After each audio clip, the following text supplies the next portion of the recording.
Fala aí pessoal, tudo bem? Sejam bem-vindos a mais um vídeo dessa nossa série que a gente entrevista os gestores do mercado financeiro brasileiro. Hoje eu estou aqui com o Rodrigo Terni, que ele é gestor e sócio fundador da Giant Steps. A gente vai falar sobre fundos quantitativos e sobre as estratégias da casa. Tudo bom, Rodrigo? Tudo bem, obrigado pelo convite aí. Legal. Queria que você começasse explicando para o pessoal que está nos assistindo, né, um pouco da história da Giant Steps, né, a equipe, qual o patrimônio que vocês têm hoje sob gestão, quais são as estratégias hoje da casa. Beleza, vamos lá. Então, a gente começou quase 8 anos atrás, em 2012. Na verdade, a gente fez 8 anos exatamente agora. O Zaratustra abriu em março de 2012. E a gente montou a gestora em 4 sócios. 2 dos meus sócios tiveram uma longa carreira em mercado financeiro. Eles trabalharam como traders nos grandes bancos internacionais, JP Morgan, UBS, Dresdner e vários outros. Eu sempre comecei a empreender desde a faculdade, e o meu irmão, que é o Flávio, que também é o quarto sócio, ele também teve uma carreira em banco e depois ele se juntou com a gente. E a gente sempre teve assim, uma visão muito clara do que a gente acreditava para a gestão de recursos. A gente via que era um mercado que já tinha tido uma revolução muito grande lá fora, onde a tecnologia tinha mudado totalmente a forma de fazer gestão, e aqui no Brasil a gente via que isso não acontecia ainda, né? Os gestores ainda estavam se baseando muito na experiência, no feeling, no que eles acreditavam, na intuição, e muito pouco em matemática, em estatística e realmente nas tecnologias que já existiam. Então, como todos os outros mercados, a gente achava que esse mercado ia ter que ter uma disrupção, né? E a gente começou a gestora justamente tentando aproveitar o que a gente acreditaria que seria essa disrupção no futuro. E realmente isso tem acontecido, né? Você tem percebido que a maioria dos gestores mais tradicionais, eles não estão mais conseguindo gerar o mesmo nível de resultado que eles geravam no passado. Isso tem um pouco a ver com o ambiente de mercado que a gente vive, mas também tem muito a ver com a dificuldade que é de gerar resultado num ambiente muito mais competitivo que a gente vive hoje. E a ausência de tecnologia nisso realmente fica muito mais difícil. E aí realmente a gente teve uma trajetória, eu acho que de bastante crescimento. A gente chegou hoje a um pouco mais de 2 bi e 200 mais ou menos. A gente tem estratégias que geram aí resultados bem expressivos, mais de 250 de CDI desde o nascimento. A gente está trabalhando em mais de 30 pessoas lá dentro, então é realmente uma equipe bem robusta. Bastante gente empenhada no processo de pesquisa, bastante gente empenhada no processo de uso de tecnologia. Então depois a gente fala mais sobre isso, mas é de longe a maior equipe que se propõe a fazer isso no Brasil. A gente tem mais de 20 mil cotistas, então enfim, a gente tem investidores aí espalhados pelo Brasil todo. E a gente tem basicamente 2 grandes estratégias que a gente vai falar hoje. A primeira é o Zaratustra, né, que é o fundo mais antigo, e a segunda é o fundo Sigma, que também está disponível aí na maioria das plataformas. Legal. Acho que era legal você explicar também como que ficam divididas as equipes, né? Diferente, eu acho que das assets tradicionais, né? Uma asset que tem fundos quantitativos, ela tem equipes diferentes, né? Como é que funciona lá a divisão, né? Você tem uma área de pesquisa, você tem uma área de tratamento de dados, uma área de gestão.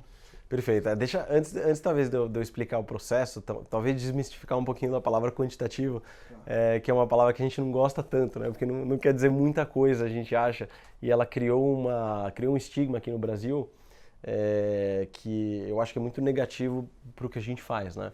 Então eu gosto de explicar isso como uma analogia, né? Você imagina que assim, o processo de gestão é quase como o processo de você encontrar ouro que está escondido, né? Então, realmente o gestor ele quer encontrar aquele alfa, né? Que acho que você já deve ter falado bastante sobre isso, mas é um retorno que é totalmente difícil de encontrar, descorrelacionado, e que se fosse fácil qualquer investidor conseguiria achar. Então, o gestor tem esse trabalho de encontrar o ouro. E aí você pensa no processo de extração de ouro há 500 anos atrás, né? Em 1500, os espanhóis vinham para cá, né? Basicamente colonizavam a gente, falavam, vai encontrar ouro aí, o cara ia lá numa montanha ou ia num rio, e ele achava as pepitas de ouro e já estava solto. Então, era super fácil de encontrar isso. Aí passa 500 anos para frente, como que você extrai extrai ouro hoje, né? É extremamente difícil de fazer isso, porque você não tem mais ouro a olho nu, né? Não tem aquela NTRB, que era aquele pepitão de ouro lá que você conseguia colocar e já tinha um bom resultado. Então você precisa trabalhar para conseguir extrair o ouro, né? Você tem várias tecnologias que você precisa utilizar, até um processo químico de limpeza da pedra que você extrai. Então é realmente um processo complexo de fazer. Porém, hoje você extrai quase 50 vezes mais do que você extraía 500 anos atrás. Então muita gente fala, pô, não tem mais alfa, não tem mais ouro para extrair porque todo mundo já pegou. Na verdade não, tem muito mais. Só que, para você conseguir extrair, você precisa de uma tecnologia muito grande. Então, o fundo quantitativo, esse que todo mundo fala, pô, é super diferente, é nada a ver com o que tem um fundo tradicional, na verdade é a mesma coisa. O nosso objetivo é o mesmo, extrair ouro, só que a gente percebe que o ambiente para extrair hoje é muito diferente, para extrair ouro hoje é muito diferente, você precisa de tecnologia para fazer isso. E é justamente o que a gente faz. E aí, voltando para aquele seu ponto, né, como é que a gente se divide para fazer esse processo? Basicamente, a gente tem algumas equipes, cada uma dedicada a uma coisa, né? Imagina que o processo de extração você tem cada hora uma especialidade, uma necessidade que você precisa para chegar no seu objetivo final. Mas a grosso modo o que a gente tem é uma equipe de pesquisadores e gestores que basicamente ficam procurando ideias de investimento, estratégias, e uma equipe de tecnologia que fica focada em duas coisas, né? Extração e tratamento de dados. Então a gente quer olhar todo tipo de dado que existe no mundo inteiro. E realmente tem bastante coisa que a gente olha, não só preço de mercado, indicadores econômicos, que são as coisas mais tradicionais, mais básicas que você pode procurar, mas várias outras coisas que vão te dar indicativos melhores, talvez, ou vantagens competitivas na hora de você investir. Como, por exemplo, mídias sociais, artigos, notícias, imagens, vídeos e por aí vai. Então você realmente tem uma gama muito grande hoje de informação que você pode extrair e utilizar na gestão. E a segunda coisa que a equipe de tecnologia se foca é na parte de execução. A gente quer ser extremamente rápido e a gente quer estar no mundo inteiro na hora que a gente quer investir. Então, enquanto que um gestor, digamos, um gestor tradicional, vai pegar o celular, a gente brinca, né? Ele vai pegar o celular e vai apertar o botão de ordem, os nossos modelos já executaram 50 mil ordens do mundo inteiro, indo e voltando, e o cara ainda está esperando para apertar o botão. Legal. E aí, assim, então, essa equipe de gestão, ele estuda papers que estão disponíveis no mundo inteiro, vem se fazendo através de backtesting se esse é um modelo que para o mercado brasileiro ou mercado lá fora funcionaria, e aí a equipe passa a testar e ver se esse modelo passa a compor uma parte da estratégia do fundo. Exato, exatamente isso, né? A gente, na verdade, assim, a ideia ela pode vir de vários lugares, né? A gente, digamos, isso que você mencionou, quando é um tipo de modelo onde você parte de uma pesquisa, né? Uma pesquisa acadêmica que já existe, pode ou não ser de mercado financeiro. Então, como exemplo, a gente estava, um modelo que a gente desenvolveu acho que uns 2 anos atrás, ele partiu de uma pesquisa que foi feita para você filtrar o sinal que é emitido de uma antena aqui no local, né, na Terra, para um satélite lá fora. Então, esse sinal normalmente vem com muito ruído e você tem que filtrar isso. E aí a gente pensou nessa ideia e falou, bom, e se a gente conseguisse filtrar o ruído do mercado financeiro numa série de dólar e encontrar o sinal, se é que existe um sinal de compra ou de venda por trás dessa série. Então, esse é um tipo de pesquisa que saiu de nada a ver do mercado financeiro e a gente implementou. Existem outros tipos de modelo que partem de observação empírica. Então, como eu falei, né, os meus 2 sócios, o Jorge e o Christian, eles tiveram um histórico muito grande em bancos, e várias das ideias que eles criam partem da observação que eles têm no mercado financeiro. Então, eles olham e falam, bom, toda vez que o Banco Central intervém aqui no dólar, normalmente tem alguma movimentação, seja para cima ou para baixo. Então, por que eu não desenvolvo um modelo matemático em cima disso? Então, esses são os dois formatos que você tem de criação de ideias. E aí, como você bem mencionou, né, o processo de backtesting é extremamente importante, porque para a gente não basta a gente confiar no nosso feeling, na nossa experiência, por mais que a gente tenha bastante disso. Mas a gente quer confiar também no que aconteceu nos últimos 100 anos, porque a gente acha que a história tem muita coisa para contar para a gente. Então, por que eu não posso desenvolver uma ideia, desenvolver uma estratégia e testar essa estratégia, se eu tenho acesso aos últimos 100 anos de dados, como ela teria performado nesses períodos, né? Como ela teria performado numa crise de 1929, enfim, em várias outras crises que a gente passou por aí, né? Então, esse é o processo de backtest, é o processo de deixar mais robusto a sua tese e você ter mais confiabilidade naquilo que você está fazendo. Legal. Você falou de dólar, né? Mas que outros mercados vocês operam lá dentro dos fundos? Hoje em dia, basicamente, a gente opera em todos os mercados, em praticamente todos os países que a gente consegue eficiência operacional, né? Onde a gente consegue entrar e sair com facilidade, a gente tem a liquidez. E aí a gente opera, então, a grosso modo, em juros, né? Juros, ações, câmbio, como a gente mencionou o dólar, mas não só o dólar, várias outras moedas, e commodities também, e a gente opera todo tipo de commodities. Tá. O pessoal às vezes tem uma ideia de que um fundo quantitativo ele é um fundo de altíssima frequência. Qual é a frequência dos fundos lá? Isso é uma percepção que foi criada ao longo do tempo. Acho que talvez esse seja um dos preconceitos, né? Porque várias das vezes que a gente recebe investidores, as perguntas normalmente são, pô, e se o computador travar, se pegar fogo, não sei o quê, e aí como você está em alta frequência, você deveria perder muito dinheiro, né? Mas na verdade, assim, o jogo de alta frequência é um jogo que a gente acha muito difícil de entrar, porque você precisa muito mais de investimento do que de inteligência. Né? Obviamente você tem uma parcela de inteligência, mas o investimento é mais valioso. Você precisa de servidores fortes, você precisa de um monte de coisa que não necessariamente você vai ganhar de um grande banco ou de um grande gestor lá fora, que provavelmente vai ter mais recursos do que você. Então a gente prefere o jogo de, digamos assim, não tão alta frequência, onde a gente opera às vezes questão de minutos, ou questão de horas ou dias, do que competir nesse âmbito do milissegundo. E aí realmente a latência não é tão importante para a gente, mas obviamente, como eu falei, a gente quer ser muito rápido. Então, quando a gente tem uma decisão que o modelo toma, né, que a nossa estratégia toma, a gente quer implementar ela o mais rápido possível. Né? Então, como eu falei, enquanto o gestor está apertando o botão, a gente já quer ter ido e voltado. Acho que era legal até você falar também da infraestrutura, né, de uma casa Quant, né? A gente foi lá recentemente visitar vocês e você até brincou, falou assim, o pessoal vem aqui, acha que vai encontrar um monte de computador, as telas funcionando e tal, e aqui não tem nada, né, você falou assim. Explica um pouco também, acho que também gera um pouco de dúvida, né, sobre esse risco operacional, onde fica empregado todas as estratégias, né, acho que era legal você falar sobre isso. Assim, isso aqui é alguns pontos importantes, né? Grande parte da infraestrutura que a gente tem, que a gente utiliza para fazer execução, né, para entrar e sair do mercado, ela está numa coisa que chama colocation, né? Então todos os nossos servidores de execução eles estão diretamente na bolsa, no mesmo prédio que a bolsa. Então a gente tem muito mais garantia de estabilidade do nosso sistema porque os nossos servidores não estão dentro do nosso escritório. Mas isso, assim, tenha na cabeça que toda a nossa infra de execução é simplesmente um processo para executar rapidamente e de forma eficiente o que a gente desenvolveu como pesquisa e como estratégia de investimento. Né? O processo de pesquisa, de estratégia de investimento é um processo como qualquer outro, que qualquer outro gestor deveria ter, é um processo, digamos, muito objetivo, muito claro, que tem uma sequência de passos a ser seguida, e onde a gente procura trazer ali quase que uma ciência, né? Realmente é quase que um laboratório de pesquisa onde as pessoas estão desenvolvendo e ela tem um monte de sequência de testes que tem que ser feito para aquele negócio ser aprovado.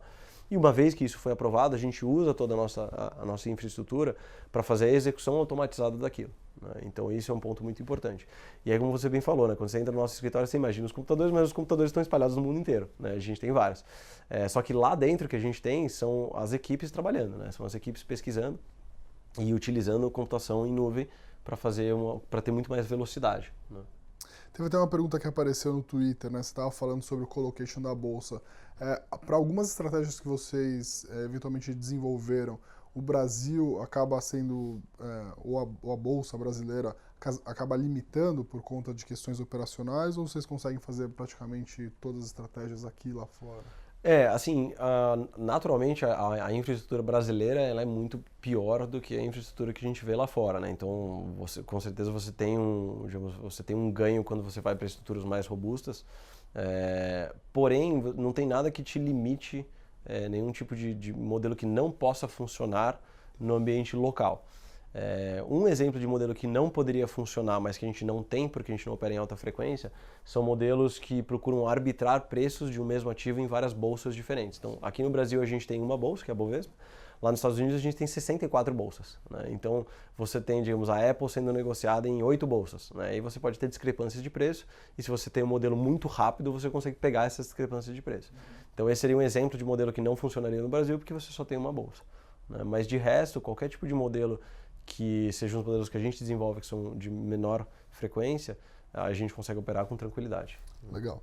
Como é que funciona, como é que vocês lidam a parte de risco do fundo, né? Se proteger contra eventos de cauda, eventos extremos. A gente acabou de presenciar aí duas semanas bem conturbadas, né?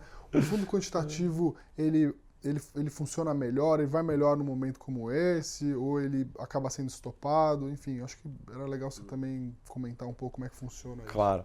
Então, eu acho que assim, esse talvez seja um dos maiores benefícios que a gente tem, eu acho, da forma como a gente faz gestão. Né? No final das contas, assim, imagina que, de novo, assim como qualquer outro fundo multimercado, a gente está tentando gerar um resultado que seja excedente para o investidor. Porém, a gente quer fazer isso com bastante segurança. Então, uma das maiores seguranças que você pode dar para o investidor é que você vai seguir o seu processo de investimento quando for necessário.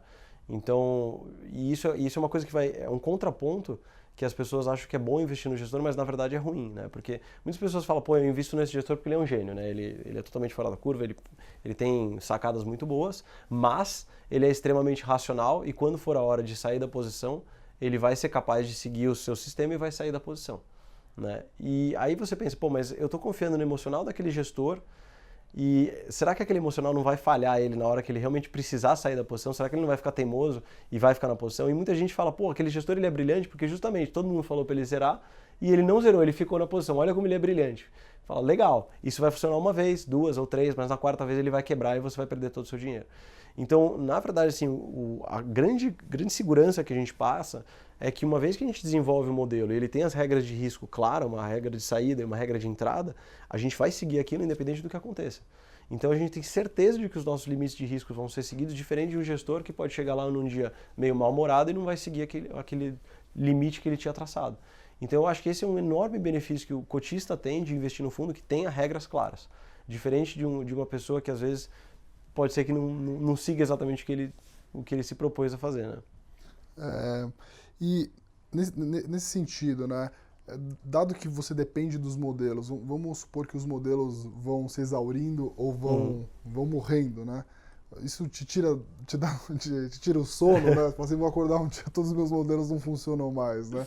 Existe essa possibilidade ou, enfim, vocês têm uma série de modelos que acabam sendo... Imagina isso assim, fazendo um paralelo com um fundo multimercado que não utiliza as técnicas que a gente utiliza, né? Imagina que assim, o fundo multimercado ele tem vários gestores, né? Normalmente você tem lá 10 gestores, 15 gestores, 20 gestores. E cada gestor está fazendo um trabalho diferente. A sua ideia é que cada gestor que está dentro daquele fundo tome decisões que sejam independentes do outro para que eles sejam diferentes, né? E que você traga um pouco mais de qualidade para dentro do resultado do seu fundo.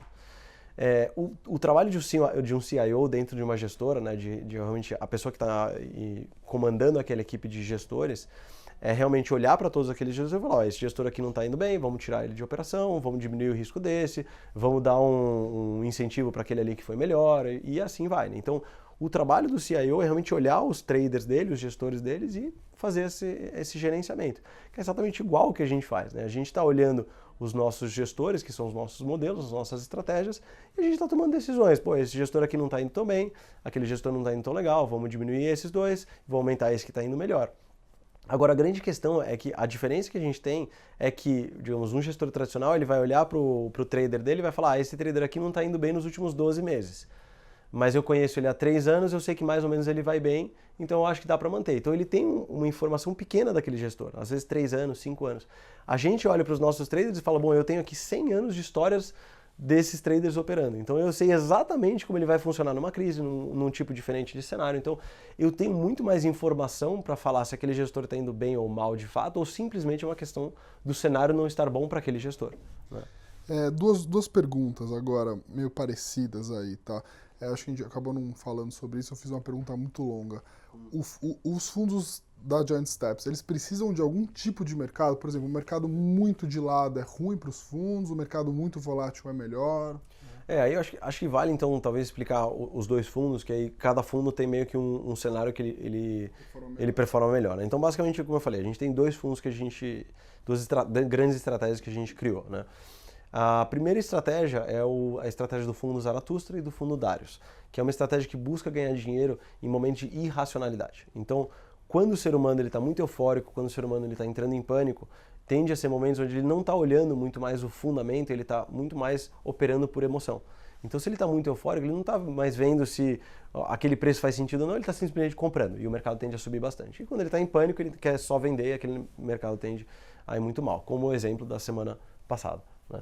Então, nesses momentos, o Zaratustra ele funciona como um radar global, ele está olhando em vários lugares do mundo inteiro e vendo onde que o ser humano está ficando muito emocionalizado e está indo ou para o lado do pânico ou para o lado da euforia e ele tenta entrar e ganhar muito dinheiro. Então, ele tende a ser um fundo que passa muito tempo de lado porque o radar ele está procurando, enquanto ele não acha, ele vai perdendo um pouquinho de dinheiro tentando fazendo tentativas. Quando ele acha uma grande oportunidade, ele entra forte e ganha bastante dinheiro, né? Então esse é mais ou menos o cenário que ele ganha quando você tem esses momentos de irracionalidade. O Sigma é exatamente o oposto. né, o Sigma e o Axis, que são os outros dois fundos que são dessa estratégia, ele procura ganhar dinheiro em momentos de racionalidade. Então, se o ser humano está olhando o fundamento, ele está olhando o risco-retorno, ele está olhando as métricas de cada um dos ativos, então essa é a hora onde o Sigma vai ganhar dinheiro. Né? E ele tende a ganhar dinheiro com consistência, porque o ser humano normalmente ele está racional, ele tem apenas pequenos momentos de irracionalidade. Então, num momento como a semana passada, ele tende a perder dinheiro porque todo mundo entrou em pânico e aí todos os ativos caíram ao mesmo tempo. Então, nesse momento, a ideia do Sigma é diminuir a sua posição, esperar o momento passar e voltar ao normal. Então, ele é quase que o contrário do Zara. Ele ganha dinheiro consistentemente e, de vez em quando, ele tem perdas maiores. E aí, por que não combinar tudo na mesma estratégia? Essa é justamente a sugestão que a gente sempre faz. Né? A gente sempre fala para as pessoas, quando forem investir nos nossos fundos, tentar fazer uma combinação das duas. Tá. Né? A gente gosta de oferecer as duas estratégias porque a gente não tem como saber o que está na carteira de cada investidor. Então tem investidores que às vezes, eu tenho vários fundos aqui que buscam ganhar dinheiro com irracionalidade, talvez eu queira mais o Sigma na minha carteira. Ou o contrário. Né? Mas se o investidor ele está querendo uma carteira que vai performar com consistência, a combinação das duas tende a ser isso. Legal. E apareceu uma outra pergunta boa lá no Twitter, queria agradecer o pessoal que enviou.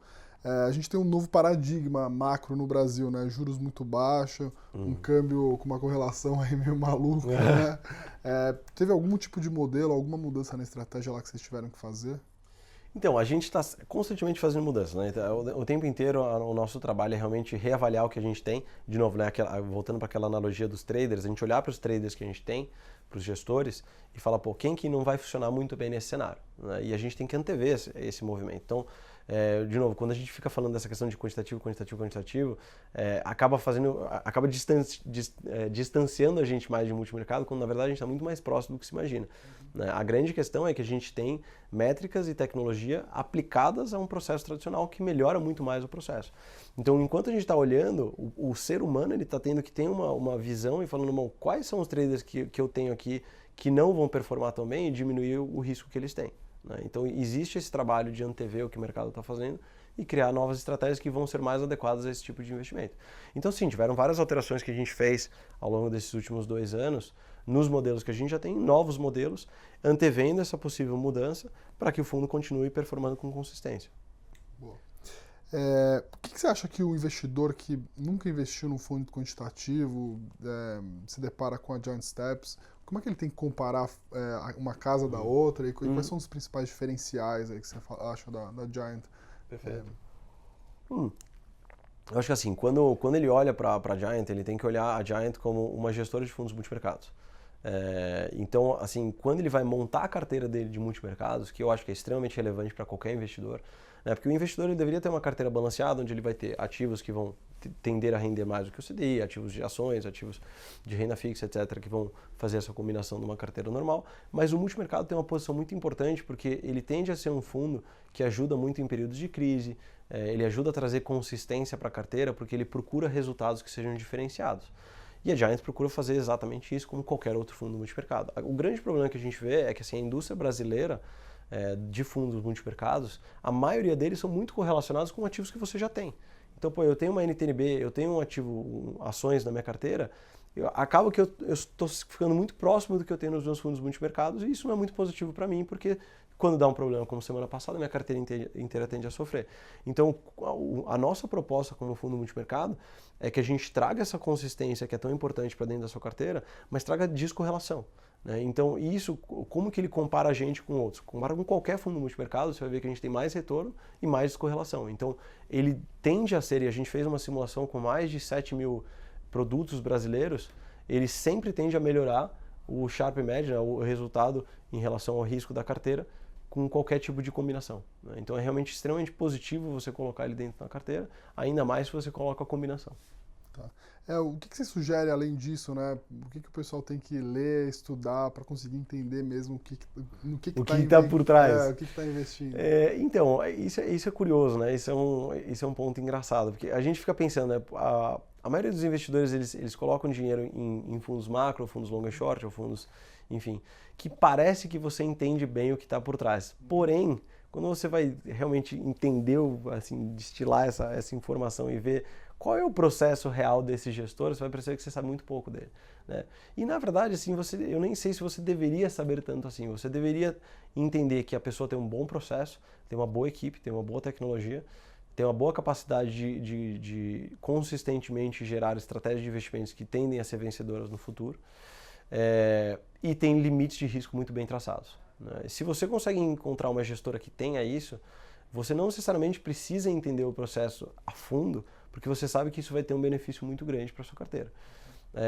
Porque, na verdade, assim, o que a gente usa são todos esses processos que eu mencionei, long and short, macro, enfim, long bias, ou vários outros tipos de modelagem, todas essas modelagens a gente usa também. Então, no final das contas, a gente não está criando nada novo. A gente está pegando as técnicas que já existiam e aprimorando elas, né? E, de novo, você perguntou dos diferenciais, né? Como é que a gente... Um dos nossos maiores diferenciais é a nossa capacidade de juntar uma equipe multidisciplinar de quase 30 pessoas que realmente estão olhando coisas totalmente diferentes e desenvolvendo modelos que estão, digamos, muito além do que já foi desenvolvido no passado, né? Que essa é a nossa capacidade de estar à frente do nosso tempo e realmente conseguir continuar a gerar essa consistência de resultado. Boa. Quais são as casas internacionais ou até locais que você se espelham? Se espelham. E, tem bastante casa, né? Eu acho que, assim, obviamente, a primeira que vem à cabeça é a Renaissance, né? Que acho que não é nem justo falar da Renaissance. A Renaissance, o fundo deles é quase um family office, né? Porque é só o dinheiro deles e assim, tem um resultado que é absurdo, né? Mas, na verdade, assim, a gestora, nem tanto pelo resultado, talvez, mas pela qualidade das pessoas que estão lá dentro, né? Porque quando você olha para o Jim Simons e as pessoas que ele colocou abaixo dele, os pesquisadores, os gestores, assim, são pessoas com uma inteligência absurda, com uma experiência de mercado absurda e que são capazes de desenvolver estratégias de investimentos que vão perdurar durante muito tempo, né? E eles conseguiram fazer isso há 30 anos.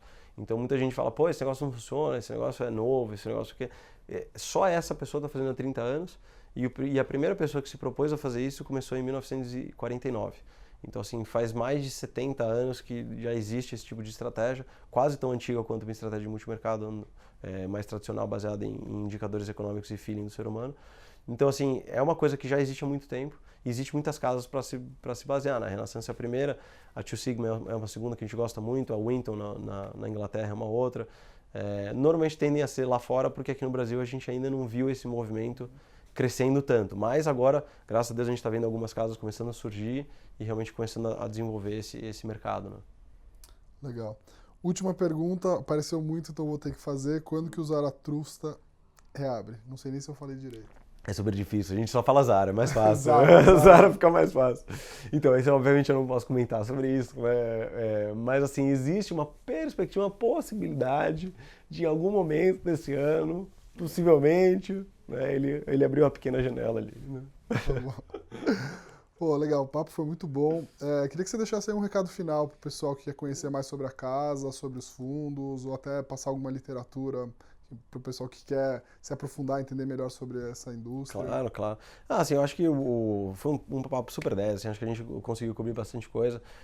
Eu acho que a grande questão aqui assim, sempre tentar olhar para a Giant como uma gestora que está procurando investir o máximo de recursos que a gente tem em pessoas e em tecnologia para que a gente consiga, digamos, navegar esse novo mercado que vai existir, que vai ser extremamente competitivo, vai ser extremamente difícil de você realmente conseguir gerar o mesmo alfa que você gerava no passado, e a gente acha que se não for investido em tecnologia, a chance de você conseguir continuar gerando resultado consistente é praticamente zero. Então, assim, a gente é uma das gestoras que acho que está bem à frente aqui no Brasil disso. E aí, se você for olhar o resultado dos nossos fundos, eu acho que corrobora bastante com essa nossa tese. E a gente tem bastante material, na verdade, no nosso blog, no nosso site, materiais mais técnicos também, inclusive, sobre o que a gente faz. A gente é extremamente aberto sobre isso. A nossa ideia é realmente tentar, digamos, quebrar vários dos obstáculos, vários dos preconceitos que existem e mostrar que esse tipo de estratégia ele veio para ficar e veio para entregar resultado muito acima do que vem sendo entregue até agora pela indústria, né? Muito bom. Cara, queria te agradecer de novo aí por ter aceitado o nosso convite. Queria aproveitar e deixar para o pessoal aí não esquecer de se inscrever no canal, compartilhar, ativar notificações e na próxima semana a gente volta com mais um gestor. Um abraço e até a próxima.